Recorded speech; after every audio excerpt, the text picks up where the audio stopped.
At 11 o'clock, she walked in smiling, confessed a one-night stand with her boss, and met a man who chose strategy over chaos. Before that door opened, there was only silence. The kind of silence that stretches and tightens until the mind begins to stitch worst-case scenarios out of stray shadows and a ticking clock. He stood in the kitchen with the lights low, staring at a plate of leftover fried rice as if it had delivered the insult. No message, no explanation. Only the relentless march of time and the sense that midnight would not arrive quietly. Then it came. Heels in the hallway. Steps that sounded like a prelude. She entered as if she had rehearsed it. A faint smirk on her face. A beige trench coat that she wore when she wanted to look important. The very same coat she had worn the night she promised they would always be honest. That promise had already failed. Tonight, the failure would be spoken aloud. She did not embrace him. She did not apologize. She did not offer a reason.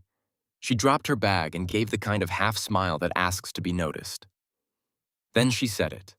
I had a one-night stand with my boss, and I would do it again. There was no appeal for forgiveness, no language of remorse, only the declaration and the defiance. In many homes, this is the spark that ignites the spectacle. Raised voices, shattered plates, a scene that can be filed and retold. But in this home, the spectacle never arrived. He did not curse. He did not plead. He took another bite of fried rice. In that small motion, something profound occurred. The marriage did not die when she cheated. It died when she enjoyed telling him. And the calm that settled over his face was not surrender. It was the instant when pain became a plan. She waited for the eruption, a show to convert blame into sympathy. Tears, shouting, a scene she could reverse into victimhood. But there was only quiet, only the rhythmic sound of chewing, the scrape of a fork. At last, she asked the question that rested behind her smirk. Are you not going to say anything? Are you not going to fight for me? He looked up. He wiped his mouth. He said one word. Congratulations. No speech, no accusations. A single word that rearranged the room. Calm unsettles those who expect chaos, because if you are not blowing up, you are thinking. And if you are thinking, you are dangerous. He finished his meal and set his plate in the sink. She paced. She offered reasons. I was drunk. You have been distant. I felt neglected. She reached for scripts that had worked before, the push and pull of an argument that could bend truth into justification. But something had changed. He did not argue. He did not explain. He folded the evening into silence and took a blanket to the couch. Staring at the ceiling, he understood a boundary he had not understood before. This was not the end of his life. It was the end of her access to it. In the quiet, a shape formed. He named it. Operation by Belinda.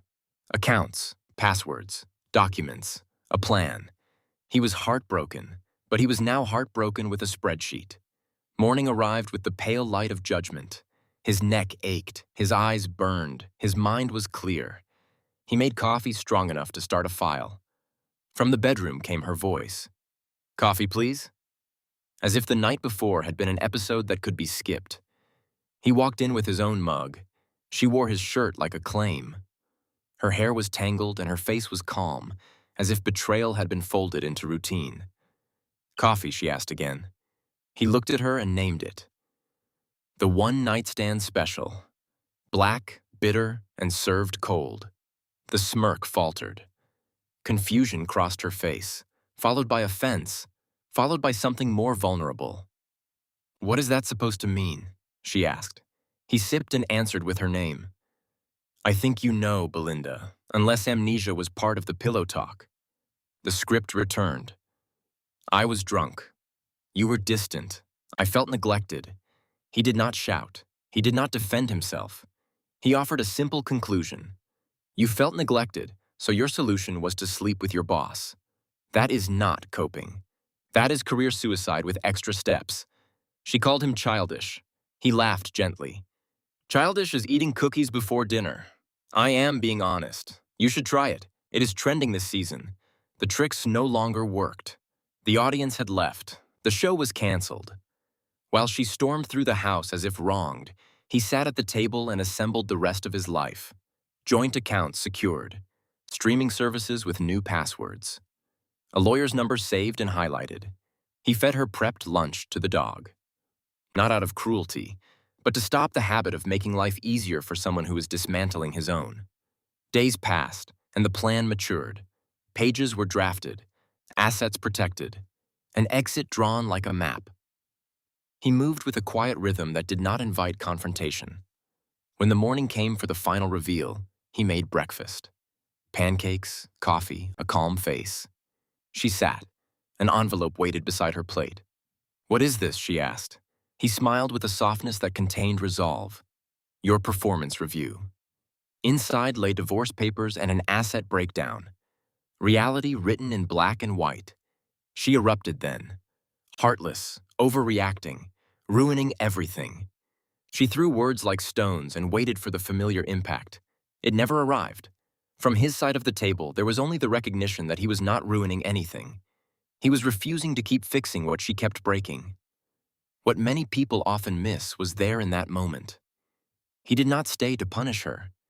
He did not remain to teach her a lesson. He chose to leave because he understood he did not have to live inside her chaos anymore. The door that had opened at 11 was now a threshold he could cross in the opposite direction. Not in anger, in clarity. The story is simple, and it is exact. A man waited in silence while a clock counted down. A woman in a beige trench coat entered with a smile and a confession. "I had a one-night stand with my boss. I would do it again." He did not perform. He did not rage. He chose a single word. "Congratulations." In that word lay a border. On one side lived the past and its justifications. On the other lived a plan, designed late at night on a couch with a blanket and a vision. He secured what was his. He shifted the passwords that had once been shared. He saved a lawyer's number. He fed a lunch to the dog. He declined to sponsor his own undoing. He served a cup of coffee with a name that matched the night. He refused to step into a loop of denial and blame. He presented an envelope that said the show was over. There is a quiet power in refusing the script an antagonist expects. It is the kind of power that turns noise into a path. It does not erase pain. It does not rewrite the past. It simply acknowledges that pain can be a teacher and that clarity can be a door. So the question stands before the rest of us, as it did that morning. If someone you love walked in at 11, looked you in the eye, bragged about cheating, and said they would do it again, what would you do? Would you lose it on the spot and reach for chaos? Would you try to stay and repair what keeps breaking? Or would you sit in the silence, drink your coffee, and begin your own exit plan, quiet and complete? He chose the last path. He chose strategy over spectacle. And in doing so, he discovered a truth that is both simple and difficult. Calm is not weakness. Calm is the moment you stop arguing with a storm and start walking out of it. For those who hear this story and recognize the pattern, the choice is yours. Team calm or team chaos. The door waits either way. The question is which direction you will walk and what you will carry when you go.